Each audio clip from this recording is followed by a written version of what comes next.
Le mot euthanasie vient du grec, ça veut dire belle mort, et c'est exactement ce que je fais. Le patient ne souffre absolument pas, c'est ce que je souhaite pour moi d'ailleurs, partir en dormant. Pionnière de l'aide à mourir, la Belgique a dépénalisé l'euthanasie dès 2002. Elle est même entrée dans les mœurs. En France, elle reste interdite et polémique. Un projet de loi sur la fin de vie a été initié en 2024, mais il connaît un parcours chaotique au Parlement. Alors, pour avoir accès à une mort digne, de nombreux malades français font encore le voyage vers la Belgique. J'ai pu ma vie. Ma vie, déjà, elle est plus là. J'ai dû arrêter tout ce que j'aimais bien faire. Donc, ouais, ça sera une libération, ouais.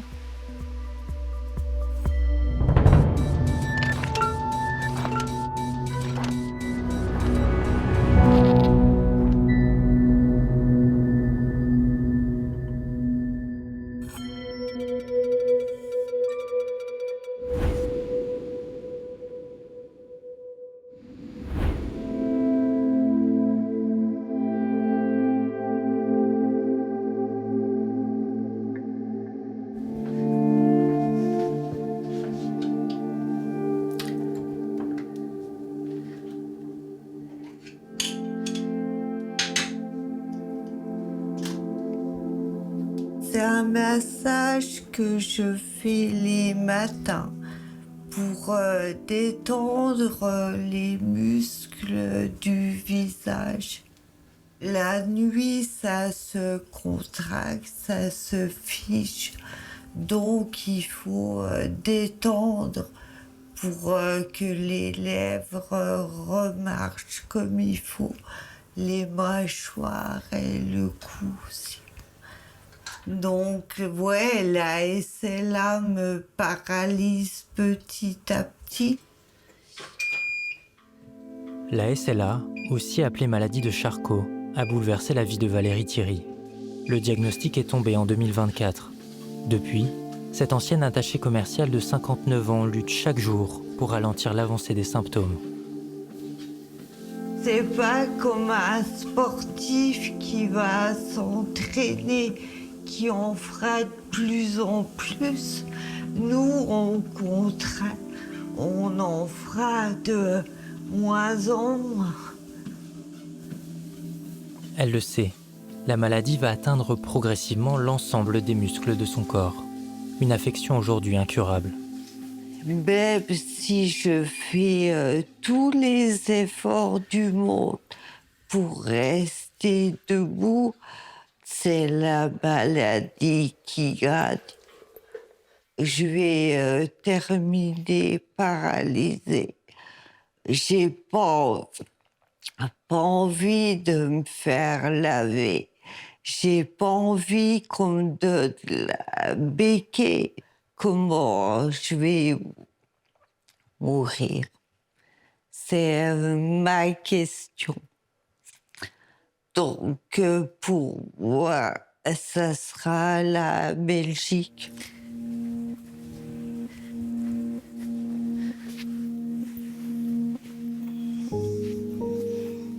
Valérie a pris sa décision.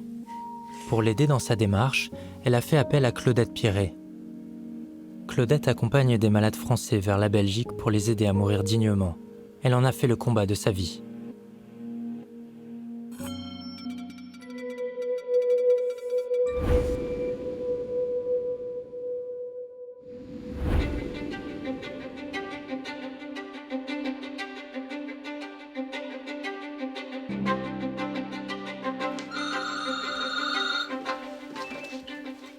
Allô? Allô? Oui? Peut-être? Oui? Oui, bonjour, c'est Valérie. Bonjour Valérie. Comment allez-vous? Alors, ça va être tout doux. Oui. Ouais. Puis on tombe. Ah, oui. Claudette Pierret assure bénévolement un rôle d'intermédiaire informel avec les médecins belges. C'est pas simple à Elle dire. écoute, guide et organise les premiers rendez-vous. Oui, oui. Des appels comme celui de Valérie Elle en reçoit chaque semaine, parfois même plusieurs par jour. D'autres documents qui vous permettront de vous y rendre plus facilement. Je me fais un devoir de décrocher chaque fois que le téléphone sonne. J'ai eu des appels tard le soir, tôt le matin, j'en ai eu les dimanches, j'en ai tout le temps parce que le malade, surtout les personnes qui sont seules, pour eux, le temps n'a plus tellement d'importance et ils ne regardent pas si c'est un dimanche ou si c'est un jour férié, ils appellent. Et moi, si je suis là, je décroche bien évidemment. Hein.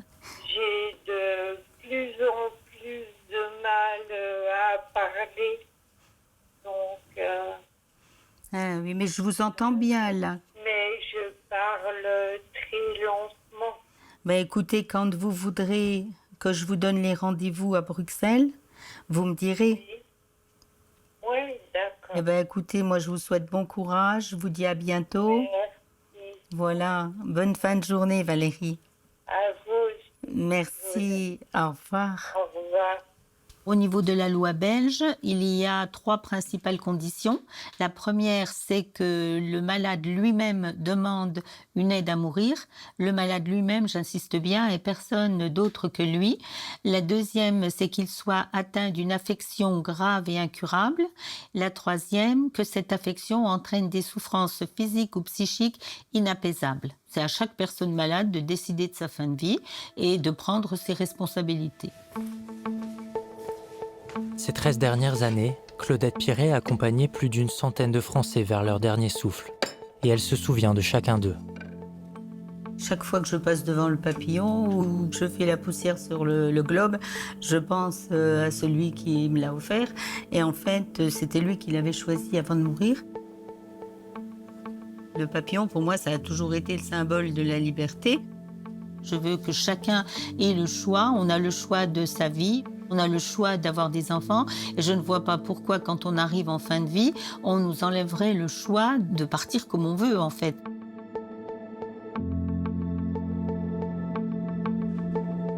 Voilà. Un barbecue sans chic, c'est pas un barbecue. Allez.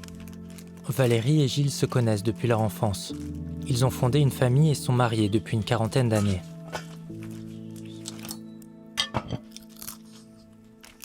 En petit, en deux, ceux-là.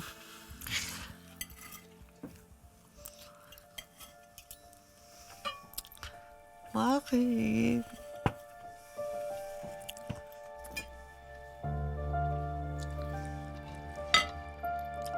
Quand c'est des côtes ou des beefsteaks un peu velus, je les coupe. Normalement, il doit être là à chaque repas. Parce que je peux faire des fausses routes. Donc, il doit être là au cas où. Je suis redevenue un peu comme un gosse qu'il faut surveiller. Désormais, Valérie risque de s'étouffer en mangeant. Alors, pour les repas comme pour les autres gestes du quotidien, c'est son mari qui prend le relais. Mais parler de la maladie de sa femme reste difficile. Moi, je le vis mal, mais je ne le montre pas. Je suis impuissant. J'essaie de l'aider, bien entendu. Je fais la vaisselle, je fais à manger, je fais le ménage, mais il n'y a pas que ça dans la vie. C'est Gilles qui va emmener Valérie en Belgique. Elle veut y obtenir le feu vert des médecins tant qu'elle peut encore voyager et parler.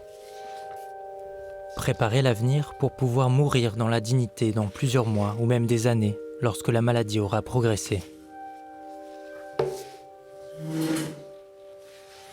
Tiens, pour demain, ça c'est l'adresse du médecin à Bruxelles. Donc j'ai regardé via Michelin. « 5h30 du matin, c'est l'heure du départ.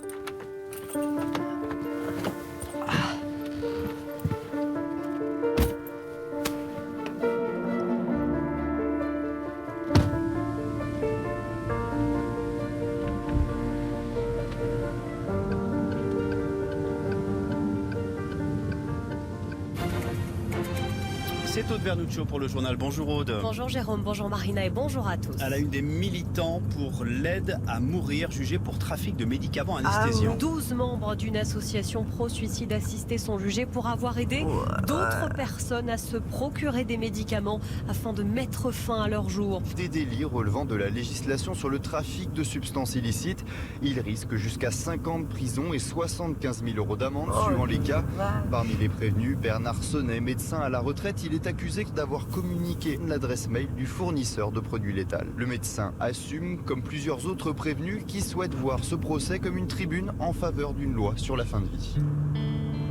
Ouais, c'est dommage d'en arriver là, d'être obligé de se fournir dans un pays étranger. La France est même pas foutue de s'occuper de ces personnes malades. Mais voilà, faire autant de routes que ça, c'est barbant. On s'approche du but. Valérie a rendez-vous avec 2 praticiens belges. Elle attend ses consultations depuis des mois.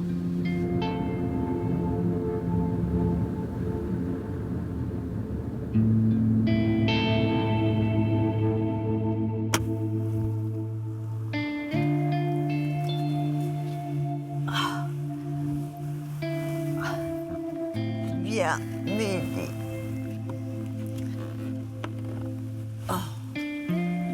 Radio.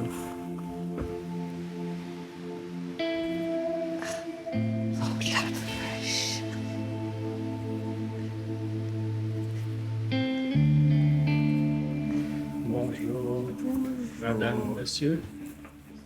Dans ce cabinet, sa demande n'est pas inhabituelle. Le docteur Yves Delocte reçoit beaucoup de dossiers d'euthanasie de patients français. Reposez-vous. Madame Picolet, Valérie, je ne me trompe pas. Expliquez-moi pourquoi, malheureusement, nous nous rencontrons. Parce que j'ai une SLA. On me l'a trouvé ça il y a un peu plus d'1 an. Et maintenant, qu'est-ce qui vous fait? Ça évolue, vous souffrez? Le moindre mouvement qui sort de l'ordinaire, je peux plus. En ce moment, c'est la parole qui devient de plus en plus compliquée. Alors, la deuxième condition, donc, c'est être atteint d'une maladie grave et incurable, qui malheureusement est le cas, avec des certificats médicaux. Pour moi, le dossier sera en ordre. Okay. Vous ne devrez plus l'effort de venir me voir. Je me sens soulagée, contente, voilà. Allez, monsieur, courage. Quelques heures plus tard, Valérie a obtenu un second avis médical. Un psychiatre a également confirmé son dossier. Vous ouvrir.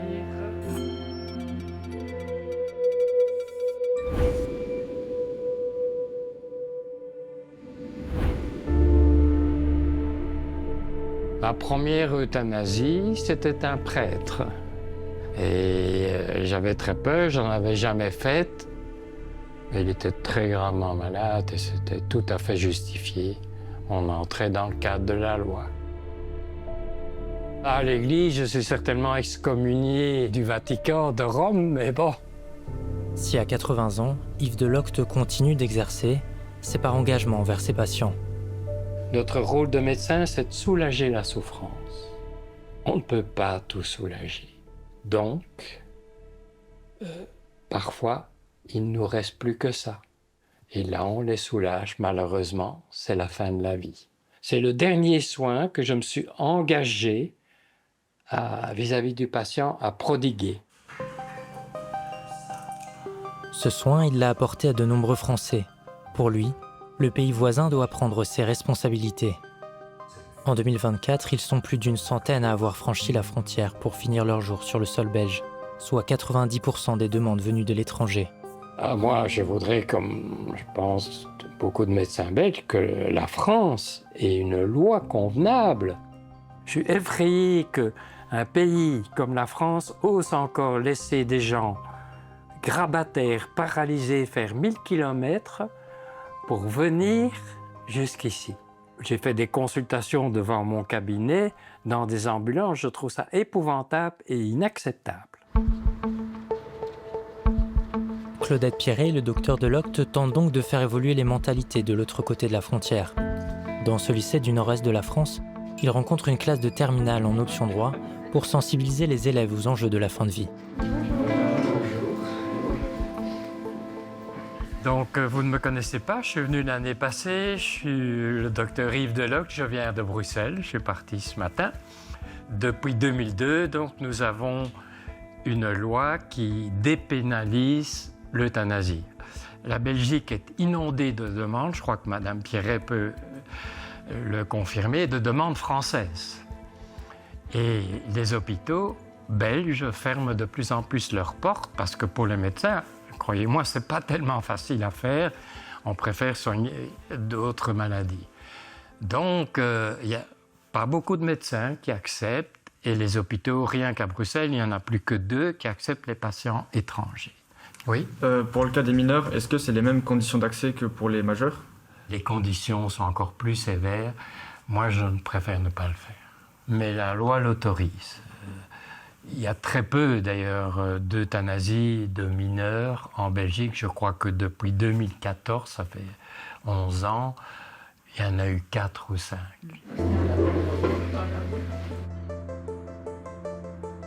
En France, le projet de loi sur la fin de vie a provoqué des débats houleux. Le texte, initié en 2024, est bien plus restrictif que la loi belge. Il a été voté en première lecture en mai 2025, mais le Parlement français n'a pas encore dit son dernier mot. Dans ce contexte, le professeur de cette classe de terminale a proposé à ses élèves de rédiger leur propre projet de loi. Objectif, explorer les termes du débat en se mettant à la place du législateur. Donc déjà, bonjour, mesdames, messieurs les ministres.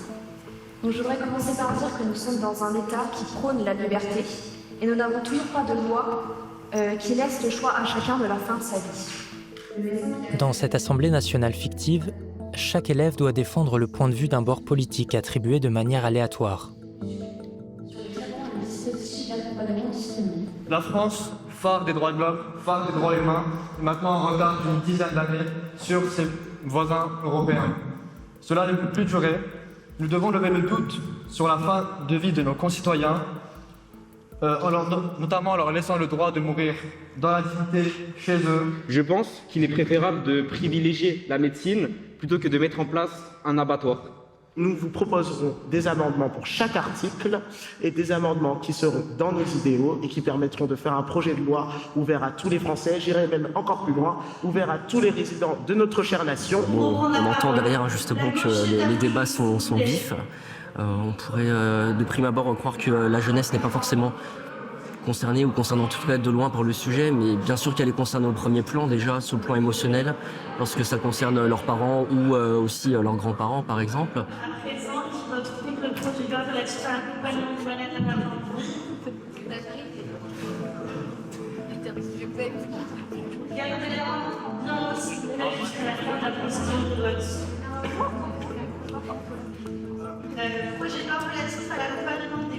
Au terme de 5 heures de débat, c'est donc le non à l'euthanasie qui l'emporte.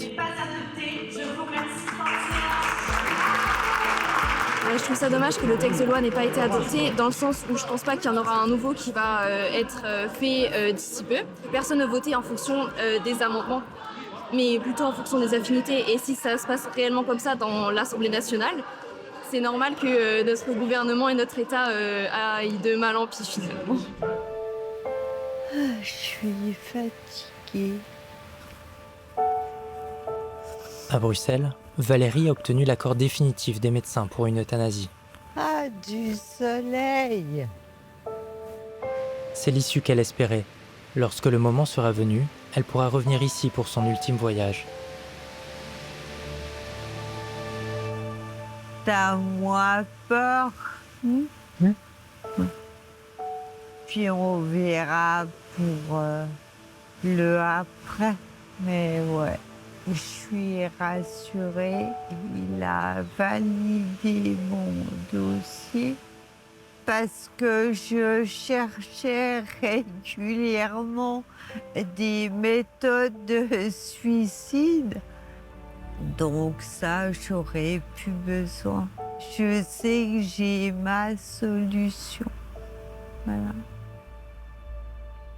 Ouais, ça va aller. C'est pas pour tout de suite. Oui. Hein? Tant que je peux tenir debout et que je peux manger. Après, ça sera autre chose. Si elle est soulagée, ben moi aussi. C'est tout.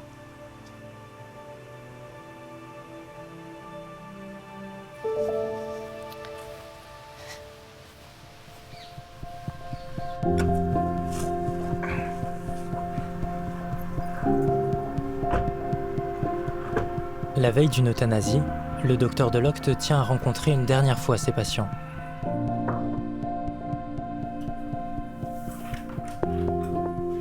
Bonsoir madame, docteur Delocte.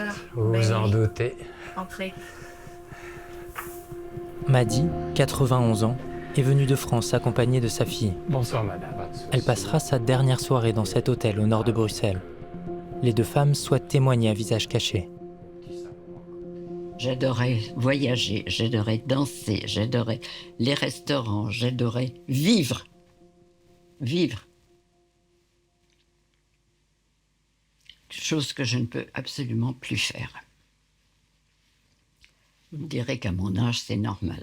Mais moi, je ne le vis pas. Je ne l'accepte pas.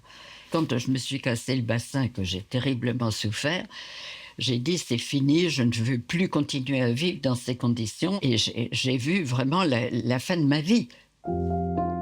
Selon le médecin, ses souffrances physiques et psychiques sont inapaisables, ce qui entre dans le cadre de la loi belge. Vous n'avez pas changé d'avis? Non. J'aurais préféré faire cette démarche en France. J'aurais aimé que mon pays m'apporte le secours dont j'ai besoin aujourd'hui. C'est demain. Oui. En fin de matinée. Donc ça se fait à 11h. Oui. Il y aura une injection. Et il y aura une injection sans souffrance. C'est comme avant une opération. Voilà, d'accord.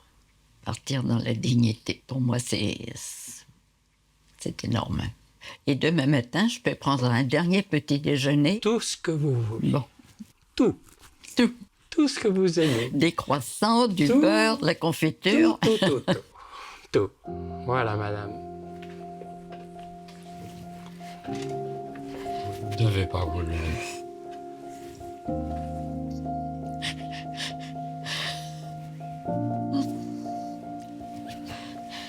Allez. Même les médecins pleurent parfois. Allez. Je vous laisse entre vous. Au revoir, docteur. Au revoir.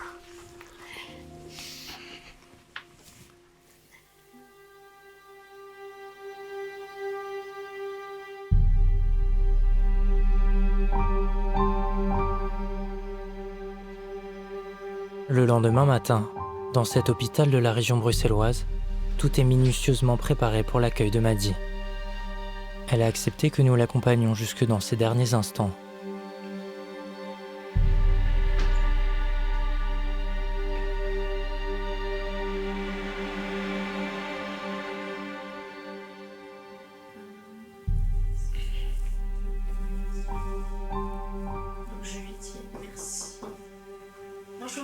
Bonjour. Docteur. Bonjour, madame. Bonjour, madame. Et bonjour, madame ou mademoiselle, je ne sais pas. Qu'est-ce qui vous rend le plus triste? Quand on... C'est ce que j'aime. Ok. Je me dis ça souvent, qu'est-ce que je ferais si c'était moi qui avais ces fractures, cette maladie? Et là, souvent, Quand on est triste, après, il faut se dire qu'elle est libérée de tout ce qui la faisait souffrir. Vous en faites souvent? Beaucoup trop. Beaucoup trop? Oui. Oui. Des Français aussi? Oui. Ça va changer en France? Oh, on espère. Pas tout de suite. Pas tout de suite. On espère, mais... Et donc, vous n'avez pas changé d'avis? Ah non. Plus vite ce sera fait, plus vite je serai libérée. On se retrouvera peut-être ailleurs, je ne sais pas. Qui sait? Ça va? Ça va comme ça. Allez, à tout à l'heure. Je vous laisse entre vous. Merci. Merci.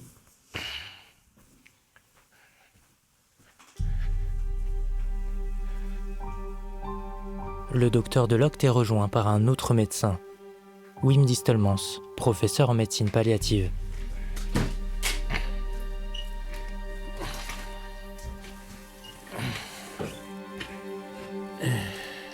Polypathologie, 91 ans.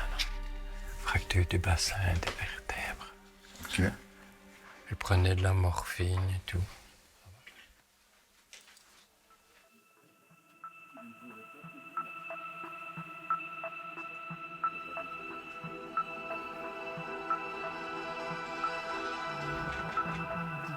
Oui. Nous sommes là, avec le professeur Distelmans, madame, sa fille, sa petite fille. Voilà, si vous êtes toujours d'accord, nous allons nous mettre du côté de la perfusion. C'est quand vous voulez. Allez-y le plus tôt possible. Oui? Bon voyage, madame. On est là.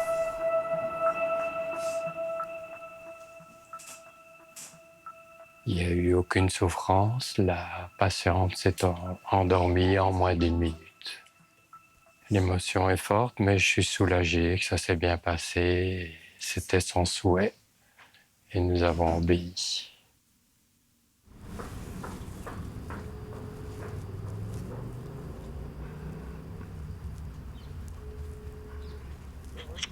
Lolo? Oui, voilà. Donc je sors de l'hôpital et tout s'est bien passé. Allez, ça va, t'es pas trop stressé, ça va? Ça n'a pas été trop difficile? Non, ça s'est bien passé. C'est toujours le plus triste, c'est la fille et la petite fille qui sont en pleurs. Ah oui, ok. Oh là là. Voilà. Oui, c'est dur ça. C'est dur. Et sa fille reste ici jusqu'au vendredi. Ah oui, pour récupérer le... Oui, toute seule dans un hôtel à Bruxelles. Voilà. Oh là là. Oui. Voilà. Mais en tout cas, c'est magnifique ce que tu as fait de toute façon. Allez, gros bisous, à tout à l'heure. À tout à l'heure. Oui. Oui, ciao, ciao.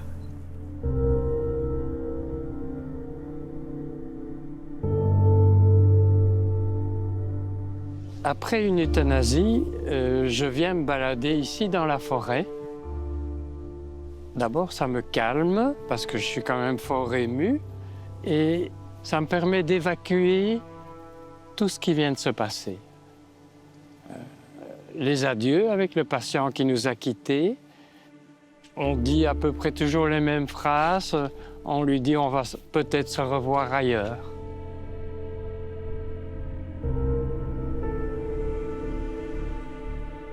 On ne s'habitue jamais.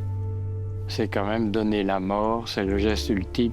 La charge émotionnelle, quand on fait ça, après 50 années de pratique, ça reste la charge émotionnelle la plus forte. Le docteur Delocte souhaite se limiter à une euthanasie par mois pour se préserver. Mais les demandes affluent. Entre 2022 et 2024, le nombre de Français ayant eu recours à l'euthanasie en Belgique a même doublé.